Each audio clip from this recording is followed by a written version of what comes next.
14 తారీఖు పిఠాపురంలో జనసేన ఆవిర్భావ దినోత్సవం చాలా గ్రాండ్గా చేస్తున్నారు. సో మరి దీని తర్వాత రాష్ట్ర పరిపాలన కానీ పవన్ కళ్యాణ్ గారి పరిపాలన ఎట్లుండబోతుంది అనుకోవచ్చు? చాలా మార్పులు చెందే అవకాశం ఉందన్న. ఎందుకంటే జనసేన స్థాపించి దాదాపుగా 11 సంవత్సరాలు అవుతుంది. ఎప్పుడు లేని గతంలో కూడా చాలాసార్లు ఆవిర్భావ దినోత్సవం జరిగింది, 14వ తేదీ జరుగుతూనే ఉన్నాయి. కానీ అన్నిటికీ ఇప్పుడు జరగబోయేదానికి తేడా ఉంది. అంటే తన జీవితంలో తొలిసారి ఒక ఎమ్మెల్యే అవటం, మంత్రి అవటం జరిగింది. కాబట్టి జనసేన పార్టీకి కానీ కేడర్కి కానీ చాలా స్పెషల్ అండి ఇది.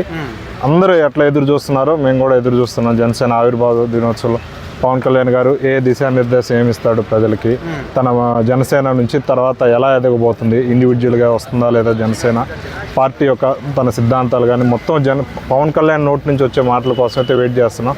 దాదాపుగా గతంలో చూసుకున్నా కానీ ఇప్పుడు చూసుకున్నా కానీ అప్పటికి తేడా ఉంటుంది అనిపిస్తుంది. గెలిచాడు కదా గతంలో, ఓరు జనసేన ఒక అధినేతగా మాట్లాడాడు, ఇప్పుడు ఒక ఎమ్మెల్యేగా, ఒక మంత్రిగా, డిప్యూటీ సీఎంగా మాట్లాడుతున్నాడు. కాబట్టి పవన్ కళ్యాణ్ స్పీచ్ ఎలా ఉంటుంది అనేది ఎదురు చూస్తున్నాం. అంటే ఇప్పుడు కొంతమంది ఏమంటున్నారంటే ఇంత గ్రాండ్గా ఏర్పాట్లు అన్నీ కూడా చేస్తున్నారు కదా, మరి ఇవే డబ్బులు ఇప్పుడు ఇచ్చిన హామీలు కానీ అవన్నీ కూడా నెరవేర్చవచ్చు కదా, దుర్వినియోగం చేస్తున్నారు ప్రజాధనాన్ని అంటున్నారు. ఏం చెప్తారు దాన్ని? సంవత్సరానికి ఒకసారి చేసుకున్న ఆవిర్భావ దినోత్సవం గతంలో ఎప్పుడు కూడా అంతా కూడా చేసి ఇప్పుడు గెలిచినాక ఇప్పుడు ఆవిర్భావ దినోత్సవం చేయకపోతే బాగుండదు కదా. కాబట్టి ఎన్నో ఉన్నాయి ఖర్చులు అన్నట్టుగానే చాలా మందికి ఉపయోగించవచ్చు. అట్లానే ప్రతి ఒక్కరు చేసుకుంటారు కదా. టీడీపీ కూడా ప్రతి సంవత్సరం మహానాడుని చేసుకుంటుంది. అట్లానే జనసేనకి ఒక పార్టీ ఒక గుర్తింపు ఉంది కాబట్టి చేసుకుంటారు. దీంట్లో విమర్శించడానికి ఏముంది? ఓకేనా, థ్యాంక్ యూ.